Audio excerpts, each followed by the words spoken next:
seated.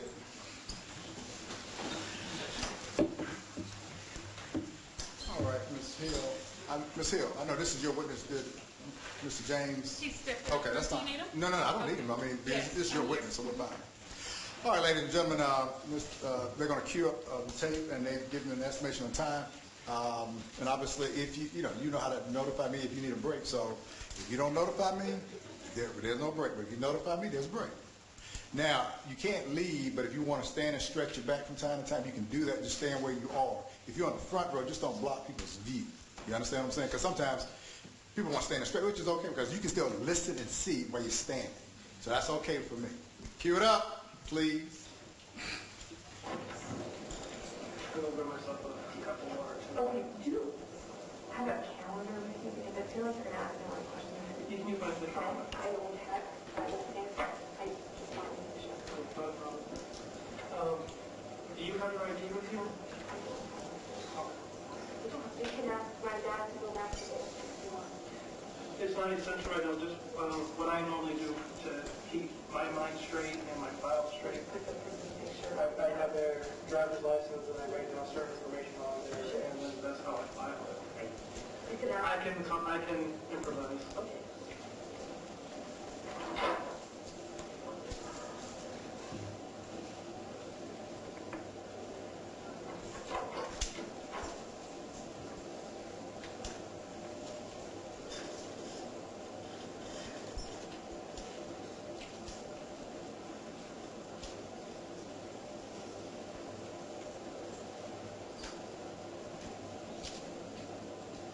Mr. Clay, if there's no sound or there's nobody in the room, do you want, can we, well, I don't want to. We'll be happy to pass forward. I think. Well, you don't have to, but I'm just asking. No, I would be delighted to. Okay. Yeah. Okay. He's back. All right. No sexual activity. That's fine.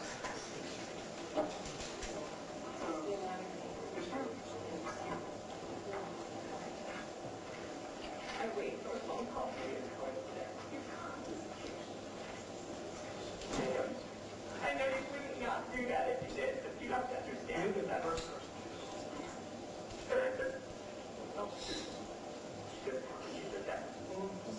Where I'm at. Not that I don't want to sit here and tell you, I just wish that we had.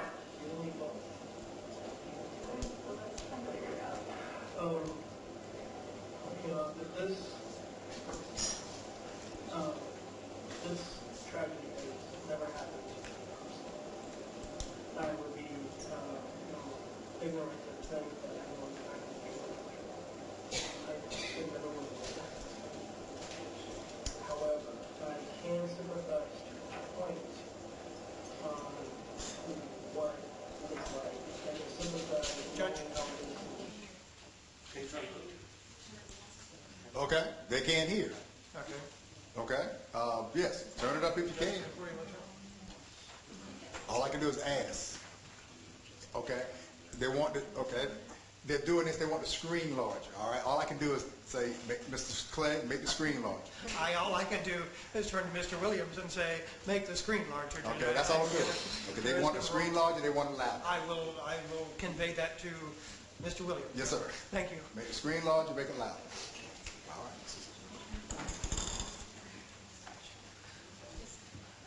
Okay. I don't know. Mr. Clay, you may run it. Okay. I don't know what to do. Yeah. Oh, if you can. Okay, great. We are discussing a possible solution with the assistance of the district attorney. That's fine. I think we can do this one. I'm here, so whoever wants to make it larger, they can. Okay, I'm happy Whoever to. wants to turn it up, they can. I'm not limiting anybody. And we're here as long as you want to be.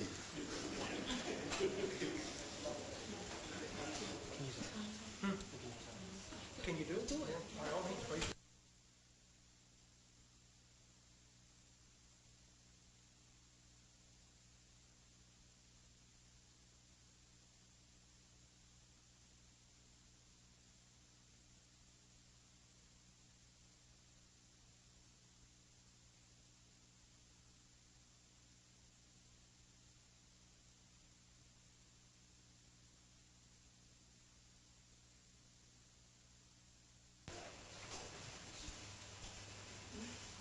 that while, you ready? Okay. Okay, do you have a calendar with you? Because I feel like you're going to ask me a lot of questions. You can use my calendar. I don't think, I just wanted to make sure. No problem. Do you have your ID with you? I don't have it. Sorry. You can ask my dad to go back to get it if you want. It's not essential right now. Just what I normally do to keep my mind straight and my file straight. Put the person's picture. I have their driver's license and I write down certain information on there, and then that's how I file it. Right. You can ask. I can improvise. Okay.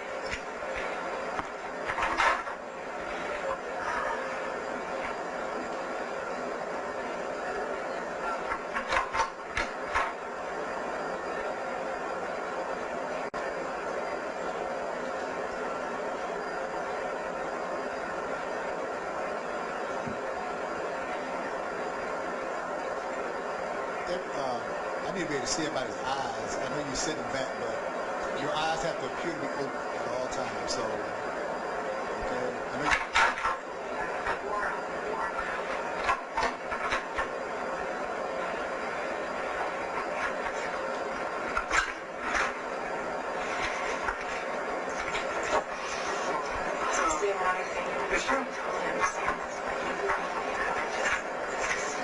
I'm waiting for a phone call from you telling me this. I know you would not do that if you did, but you have to understand that that's first person. But I'm just telling you that that's where I'm at. Not that I don't want to sit here and tell you, I just wish that we had this. We need both. Alright, so let's try to figure it out. You know, this tragedy has never happened to me personally. I would be, ignorant to think that I know the package you're going through. I don't. It never will as it happens to me. However, I can sympathize to a point on what it's like. I can sympathize knowing how it is to lose a family member in general. My grandfather passed away when I was moving out here. When I got hired, I couldn't be there for him. My grandmother recently passed, and my father might be on his downturn with Alzheimer's disease. So I can relate to that extent. I was also with the when I was with the Atlanta Police, I was with the Honor Guard on there, and I've lost count on how many funerals I've attended, how many people I have helped with getting through the funeral services and the initial shots and all that kind of thing. I'm familiar to a point, but This is as far you're beyond. getting shots. This is not going to tell you of a heart attack. Believe me, also every day I not wish that he died of a heart attack, but wish it was just a heart attack. Yeah. I wish he had eaten a bunch of cake and just, you know what I mean? I do. Because then I would have the answer. Then I would just say, you ate too much cake. That's the non-knowing that drives people crazy. It's driving me crazy because I don't know what exactly to focus on. I'm hoping we can help you, I guess. This is not going to be a quick process. We're at the point now. Excuse me. Her mom just wants me to know when she's ready. She wants to meet her here and bring her back out across the hall. Okay. So when you're ready, just flag us at the front desk, or just go get her or something, or call me and I'll come sit and get her. Okay.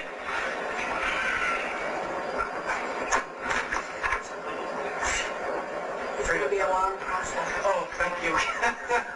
Sometimes you'll catch me at a moment. We're at the point now in the investigation where this is really going to be a long process. I can't tell you how long because I don't know. Somebody could walk through the front door tomorrow. Tell you something and... Could be the person that does. He has a sudden crisis of conscience. And that's movie stuff. Right there. It is. This is a real life movie that you had no intention of being a character. But my feeling right now, this is going to take an extremely long time. It's going to take a lot longer than anybody who's dealing with this wants it to take. But we're still at a point right now where I believe it's solvable. I am not at the point yet to say this is a cold case and we have to close it until we get some other information from some source. I am far from, the department is far from I don't even want to entertain the option of leaving it. You've heard of the term cold case before? It's a TV show called that. I get it. Yeah, I don't even want to entertain that idea. I don't either. Not now, at least.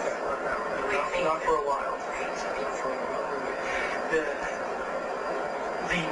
The press coverage, the public information that has been put out there has generated a lot of information.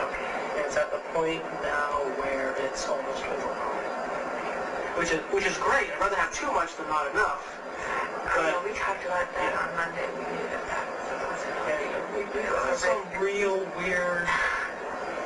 weird issues coming up, and people have pointed us to information that we would never have found on our own. Right. So it is generating. We were right.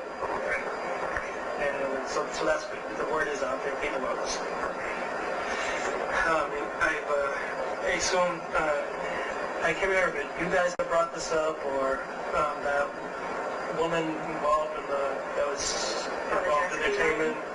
No, out in California several weeks ago that was gunned down inside of her car. She was part of the entertainment industry. So Okay. It scares the shit out of me because now I know that people that aren't watching the news, so we just make the odds are not connected. But somebody from Atlanta, don't know who, called out there, and the Beverly Hills detective that's handling the case has called me, so we can compare notes. That sounds great. So I mean, it's going. Okay. And that, I don't know who it is, obviously, you're not going to tell me who called you from Atlanta, but... Nobody called me. Oh. I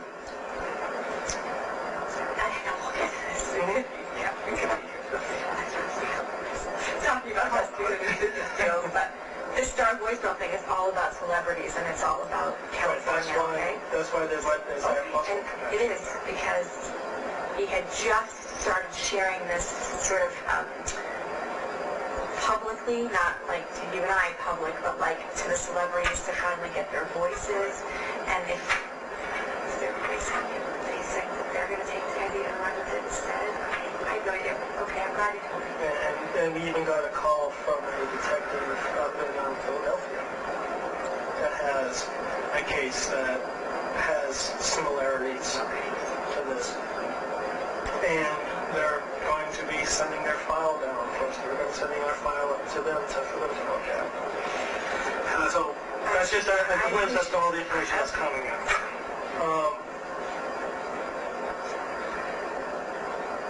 So what we're going to be talking about today is going to be review from what we talked about before. Some of it's going to be new with it. Some of it's going to, like I was saying before we came in here, are going to be hard questions. They're going to be hard for me to ask. I'm human. I just don't like asking certain types of questions regardless of the situation. They're going to be hard for you to hear. You may end up walking out of this interview hating my guts because of the question I need to ask. The reason I'm asking a lot of these questions is because, like I said, out there, this is still a fishing expedition. I'll ask something that you may not have thought of. And I also need you to keep in mind that this room is soundproof. Okay? Nobody outside there. We've closed all the doors, so in case there is a little bit of leakage, there is sound. People can't hear us talking. Okay?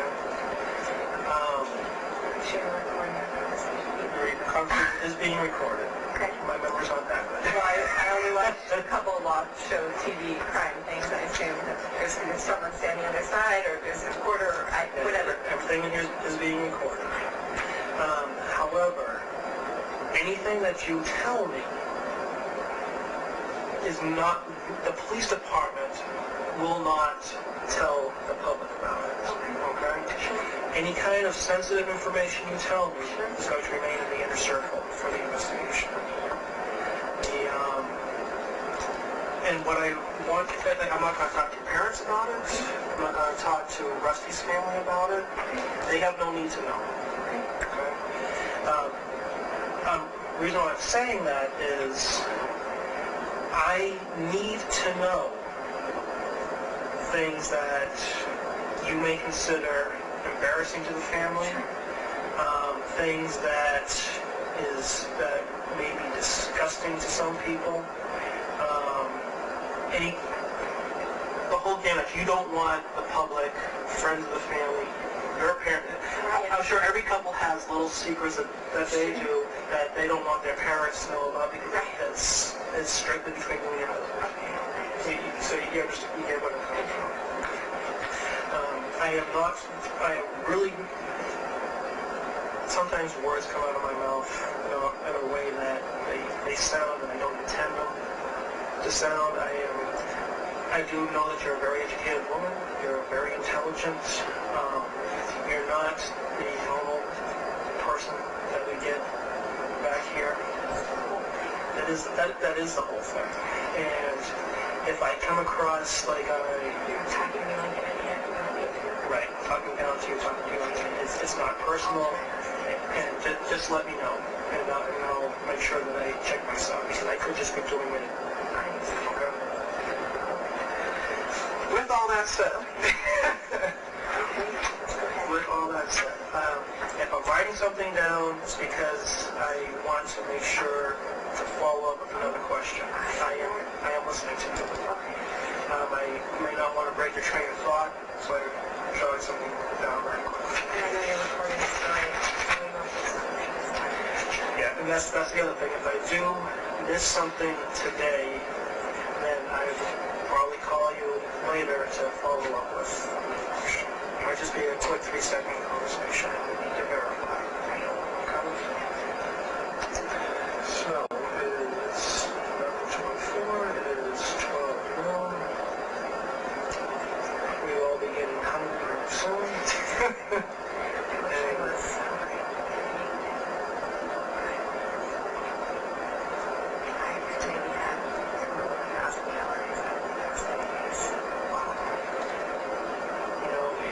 Supposed to eat. I know I'm believing we're Jewish, so everyone likes to eat, and normally they force the food but we didn't take a couple bites, and I just can't. Well, as long as you're taking a bite. That's it. I am doing that. They actually won't let me move without doing that. So that's good. That's responsible for you. Because the last thing we want is for you to pass it out. All right. Some very basic stuff. First, it's not going to require a lot of thought. You have a lake house. Lake Oconee. Oh, it's called Oconee, but how do you spell it? Oconee. That's on the east side of the river. 20 east, out 20 east towards Augusta. Not all the way up towards Augusta. What's the address up there? 162. 162. West River Bend Drive. Some people it's one word, some people river bend is two. You're just, the maps don't have it all the same. What's the city? It's in Eatonton. E-A-T-O. E-A-T-O-N-T-O. You have a zip code? It's not essential. It's not in Putnam County. Let's see, 31024. This is the zip code. 31024. It's not 31024. One of the versions. Yeah, it's not so because we don't, so I don't write it out very often. And what's his wallet? Yeah.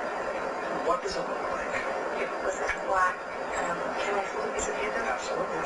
Because they're kind of distinct, it's like the style of the wallet. Okay.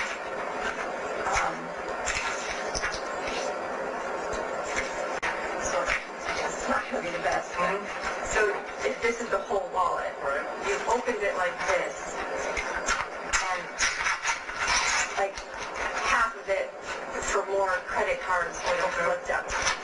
Okay, I know what you're talking about. It was like a slim wallet, or at least let me see. But I don't have the same kind of wallet. No, but let me see yours so I can. Open up, and instead of having just a little thing, you would have flaps and you could put extras in. Correct. Because when he had this kind, he felt it got too thick, and for some reason he was able to keep the other kind a little bit bigger. Yeah, okay, yours isn't bad. But yeah, I just clicked the top. I want to say it was either like the brand of the wallet. I Is it don't. leather? Yes, black leather. I don't remember the brand. Kind of like a Tumi brand, or a Coach brand, or a no-name brand. It's one of those two. Something like that. But that's the softness Is it of the well leather. worn? Yes, pretty much. Yes. In fact, I think some of the, like the credit cards were making imprints of it. It's a really soft leather, not like yours. Yours is kind of a hard. His is soft, so the edges, you can almost see starting to come through of the credit card. It was kind of close to the Yeah, it's not, yeah, although he would keep it for way longer than yours. So I had a wallet that was hanging by the strings. Right. My wife, I just went on. Right. And that's what I did with this one. It was a long time ago, so they last a while, but it's still the starting to show signs.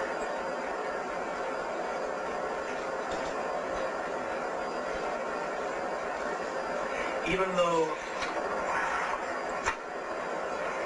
we haven't found the wallets, unless we get specific information that it actually was, we're still operating on two, as far as the law is concerned, that he ran out of the house and left it on the use. We know that You were there. it's not his character, or that somebody took him. We've been able to backtrack to the very first person who came up on Rusty after the incident happened. And we're trying to iron out the details because people's memories aren't all that. They find stuff like that, but we're still working on that. So now we know what we're looking for the wallet. Yeah. I know I canceled the credit cards by 4 o'clock of that day because I went into a panic because I thought it was a robbery attack. But there is a fairly decent amount of time between 9:15 or whenever this happened to then. Are you looking at my Yeah, we've always looking at every credit card that we have. Because someone said even when it's rejected, there's a note of its rejection. Is that true? That's not These true. people. That's not true. So if every time it's swiped, they know the location of it's being swiped. Even if it was rejected because I canceled it, you know where it was swiped. It's only, yeah. It is because we can't track things that once the card is canceled, we can't track it. But There's still 6 hours in there or something. still 6 hours. We subpoenaed all the information for all that, so there is something for us to track if there is anything to track on it. And it was done. We understand why it was done, and it's not an issue that's canceled. We're not going to fault you for It that. seems weird to me that it's taking so long for you to get those records, and shouldn't that be something? Actually, the detective warrior is following up about the subpoenas that were sent in to find out what that means. That one, I try not to tell you I can't. That just seems so critical because then I know sort of where that person went and where they might be. That would be sure. Not for big companies. Not for Chase, not for American Express, that kind of thing. The only time in the corporate world, which frustrates the hell out of us, that it becomes an immediate stop what you're doing, get us this information. If we have a child kidnapped, or we know exactly who we're looking for, and we need this information right now so we can catch him right now. This is not the case. And why is that? Because we don't know who we're looking for. Because it's only a sketch. No, because we don't have somebody saying, or a police officer saying, we just saw, These officers. or somebody on 911 saying, we had this guy, he just went over here, and I lost him. It's that kind of deal. That's starting point, that's what you're saying. Right, starting point. So if we're just one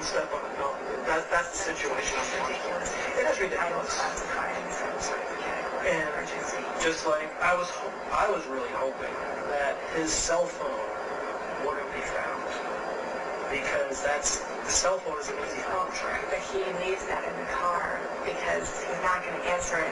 So I was disappointed with that. He's not going to distract the cell phone. He's thinking he never I do the same thing. I leave myself. What's the point? I can't hold in and talk on the phone and say goodbye and do everything. So he always does that. Okay. Anyways. Let's go back to... You want to go to the lake house? I've never actually been asked yet. You're going to go there and look. You're not going to find a log there, by the way, because we haven't been there in weeks, and we've been on planes since, so I know he has his, we've been using his driver's license. But by the way, you're more than welcome to go look at the lake house. Can we go to the lake house? Absolutely. Okay. Let me check real quick. Can we have the key to the lake house? You have to come by my house and get it. I did not drive today, so I don't have any keys, but yes. There were also several neighbor-type people, not my direct neighbors, but like my handyman that has a key, that kind of thing. He's more my friend than a handyman. That'd be fantastic. Thank you for that. Sure. Nice to do that. And what I'll do is... I mean, I don't think you're going to find... I mean, I wouldn't rush to go there. Yeah, I think we were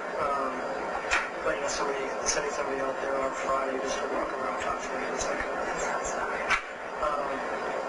Yeah, well, there aren't a lot of neighbors, by the way. It's a very weekend type place. It should be a quick trip. It should be very isolated. Okay. It's quiet. That's why you guys like to go out. Right. Before I let you go, hopefully you're Yeah.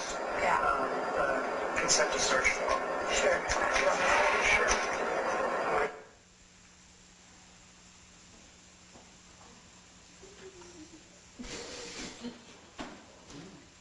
May I try to find Mr. Pasquale? Well, actually, this is Mr. Clegg. We're playing your tape. Mr. Pasquale is assisting us in playing the tape. All right, well, you need to locate Mr. Pasquale. So, Now, start from where it stopped. Do not start it over.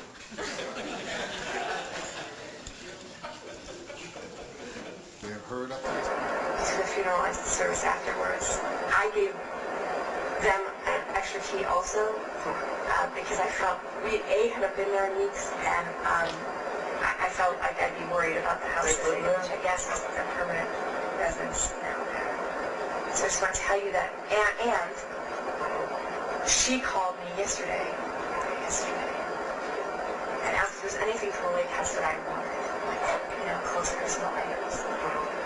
And there's a stack of pictures of the lake house that I asked her to go get. And Rusty has a very old gold rope chain that I cannot seem to find, but he never wore it. Rarely. And I think he left it at the lake. It has been there for like years. So I just asked for it in a drawer where I thought it might be. So I was telling you that someone's been in the house. Correct. Linda and Mary Cushman is here. So I'm just, because we talked before about, like, you go, if you let people and we didn't exactly call it evidence tampering, but I'm just telling you that. Exactly. For a future trial purpose. I remember hearing you say that on Friday.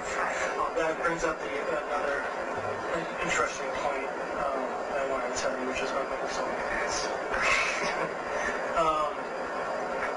It goes back to being honest about everything, no matter how bad it sounds, that if you don't tell me something voluntarily or specific answers to questions that I end up finding out later down the road from somebody else maybe to verify it as true, it could be an issue.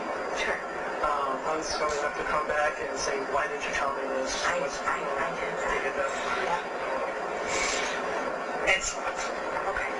Let's start with this interview with we'll go all the way back to the first night. You met him in college. Yes. What college? University. And how did you guys meet?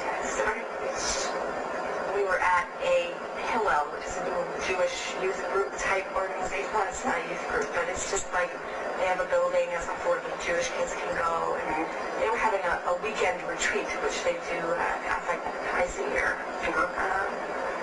And it's just a time for the Jewish kids to just get away. You have religious services, and you do activities together. I was a freshman. Of course, I'm going to go and try to meet as many people as I can. I was at this event. I was wearing a sweatshirt with the name Walden on it, which is the name of the summer camp I went to most of my life. My brother and I attended. He was there. Yes. Rusty was there at that same retreat. In fact, I had seen him, but never, I don't know. I saw a lot of people. I was meeting a lot of people for the first time. He took the initiative and came to me and said, "Did you go to Walden?" And I said, "Yes, why?" And he said, "My best friend went to Walden all growing up, and that's Brad Zucker, who was his sort of best friend in Cleveland growing up.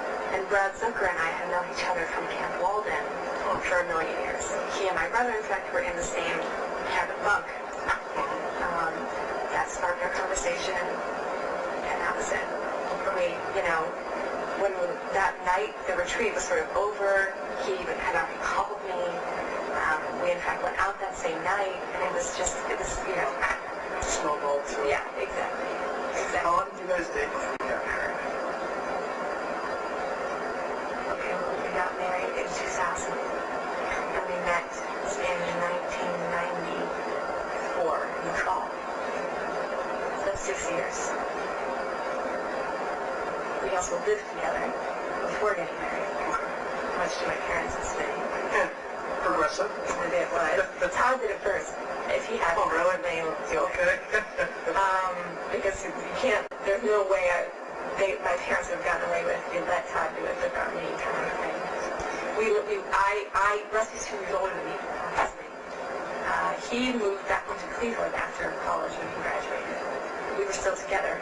We had a long-distance relationship. We drove back and forth 500 million miles to Friday and Friday. In fact, we were using things like net meeting and like pre-Skype type things, pre-phone. Phone was still not inexpensive at that time, So we figured out computer phone ways to talk to each other. Anyways, long distance, and then when I graduated, he graduated in 96, I graduated in 98. I took a job in Chicago. I mean, he was part of that whole job interview process also.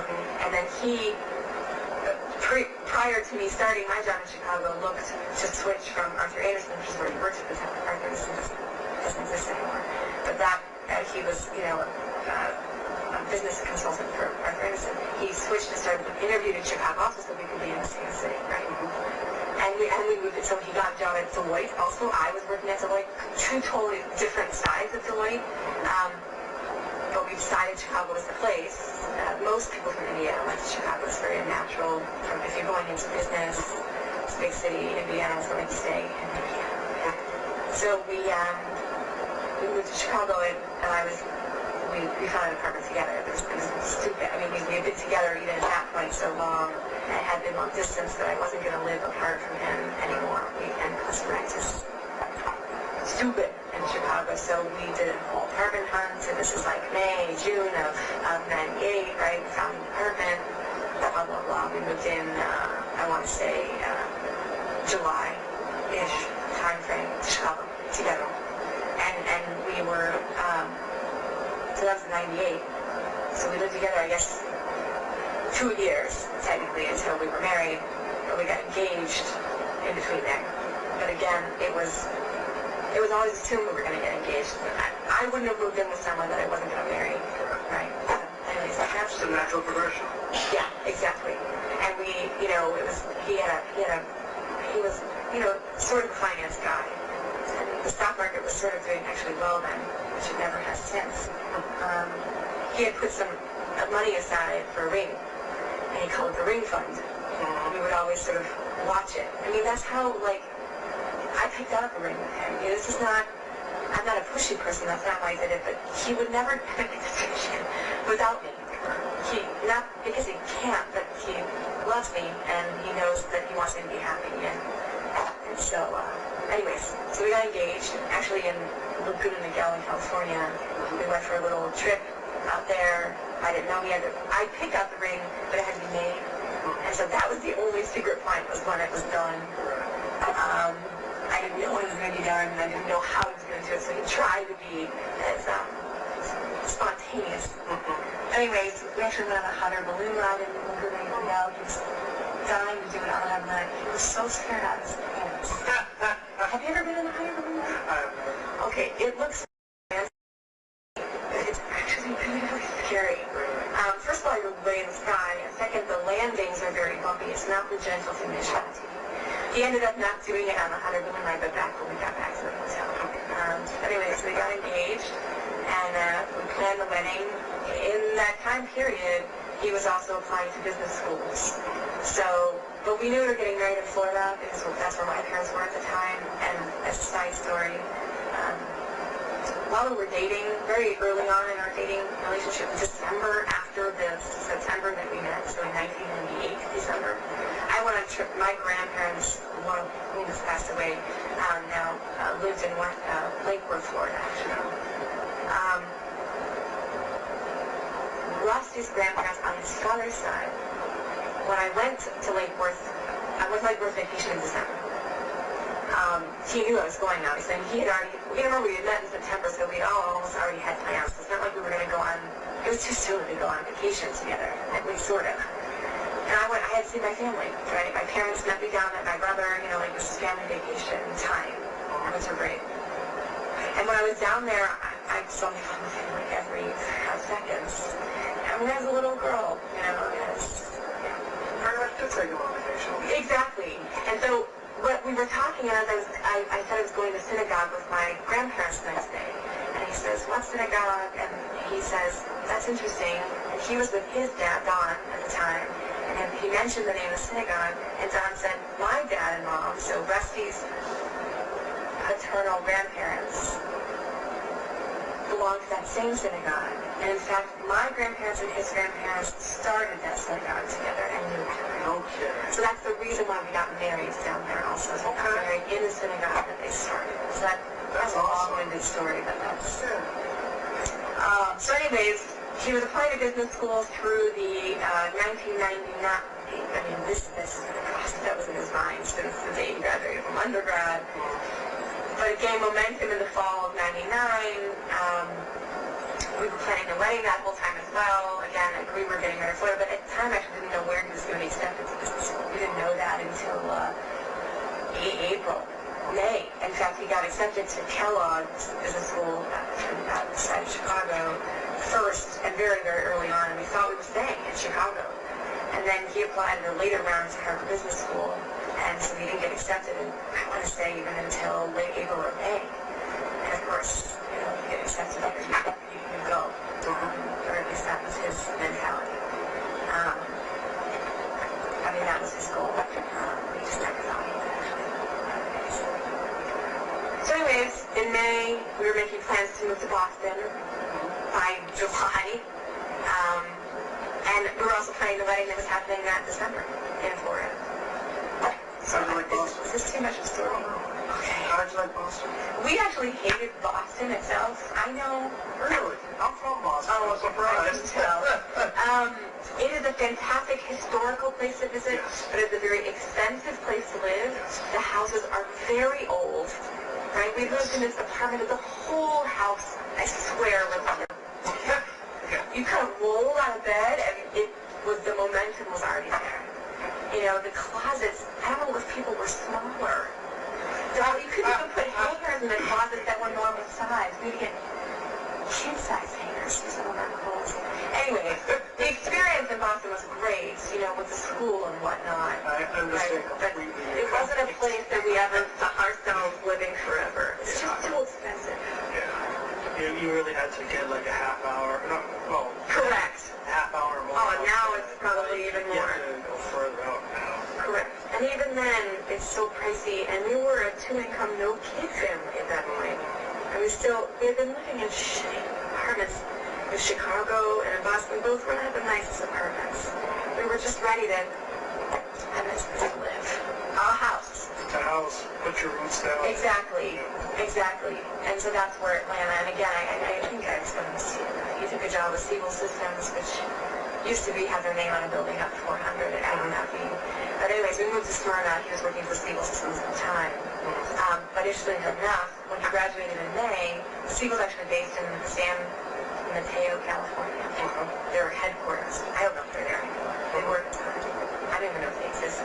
And what did he do for them? He was, I don't actually remember the title, although I can take off his resume so that I can look it up.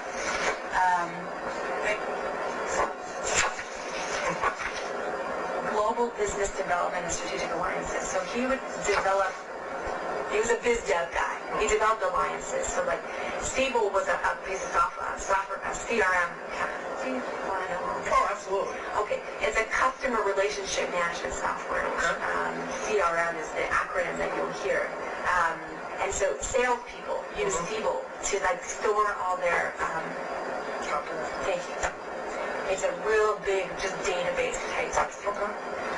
And he would develop relationships with companies like, in fact, like Deloitte and other consulting companies who were going to sell it to their clients. So that's what a global business development strategic alliance is. Well, you can read this. Do I have a copy? Absolutely. This was in the files. I just kept it out because it was going to help me. He's had a lot of jobs, so this is sort of... I know. So anyways, we lived in San Mateo, California. They wanted him to be out there for the first 3 months of his job to get to know people before they sent him to the Atlanta office. We lived there. It was a blast. They put us up in some corporate apartment, which was great to pay for a dime. I traveled back and forth. I was still working for HBS. I worked at HBS. HBS stands for Harvard Business School. I'm sorry. It's okay. You'll hear that a lot now. In fact, this is his. Right. Okay. So, I worked for a startup for part of the time. I was awesome. The startup wasn't really like all other startups from that sort of 2001, 2002 time. And in 2001, I quit. They were laying off people like gangbusters, right? I got laid off, which was fine. I mean, the company wasn't making any money. And I took a job in the IT department at Harvard Business School. And it was completely unrelated to the fact that he was going to school there, although he had access to the job boards, and I think that he may have forwarded the job to me because he saw it and thought it might suit me. Anyways, so I worked there. We got to see each other, had lunch every day, and it was a perfect scenario. And I was friendly with his classmates, so I got to see them a lot too. Anyways, I continued working for them even after we moved. I was in the middle of a lot of big projects, and my boss was chief information CIO of the school at the time. Her name was Judy Stone. She didn't want me to leave, and so we worked out a deal where I would fly back from while we were in the California gig for a couple months. I would fly back a couple of times and work remotely. That was no problem. And then when we moved here to Atlanta, it was the same thing. Eventually, I had to end my official employment with them and just become an independent contractor. They have some written rule about you can't live outside of 90 miles of Boston and be a full FTE, a full-time employee of the school. So I just started my own little company, which I'm sure you either already know or will find out, and billed out hourly. And I worked on projects for HBS and then Harvard Business School, and that's 8 years, 9 years, Harvard Business School Publishing, which is just another, the book publishing and the online course publishing arm of Harvard Business School. And I actually worked on a lot of online courses. I worked in that technology and how to do that. I don't know what was the original question. But I just wanted to... and how we got to Atlanta too, right? So then anyways, we were house hunting while we were in California, sort of remotely, and we did come back once, real estate agent, etc. And we picked Stapleton, as I call it, Smyrna, Stapleton, Vinings Estates, that was down with this humongous John Windward neighborhood, and Stapleton area. Really, it was there. And it was an almost brand new house. In fact, it was 8 months old. I don't know why the people before say to sell it. I don't care. But it was perfect. It was all young couples at that time, no children, none of us had children. And then we stayed, for a couple of years. We also were having babies almost all at the same time. And we quickly realized that the public schools in that area suck, as they do in most areas of Atlanta.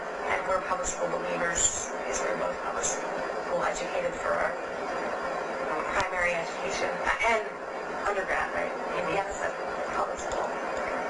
So we were fairly determined to give it a shot with the public school. I mean, I tried, but I know in Atlanta that's not always hard. Yeah, it's hard. A lot of our friends that are used to private school, fancy private schools, I guess. So anyways, we moved to Denver. You have no idea how much research we did, right? We knew about the schools. We actually went to schools. I met the principal before Mr. Maloof, the current principal. We talked with her. Berger was her name, I think. Because I just wanted to know if it was a good school. And of course, she didn't tell me. She couldn't tell me it's a good school. But I needed to make sure. Ms. Clegg, So Drew wants a break. Drew wants a break. They gave me the signal. 10 minutes. All rise.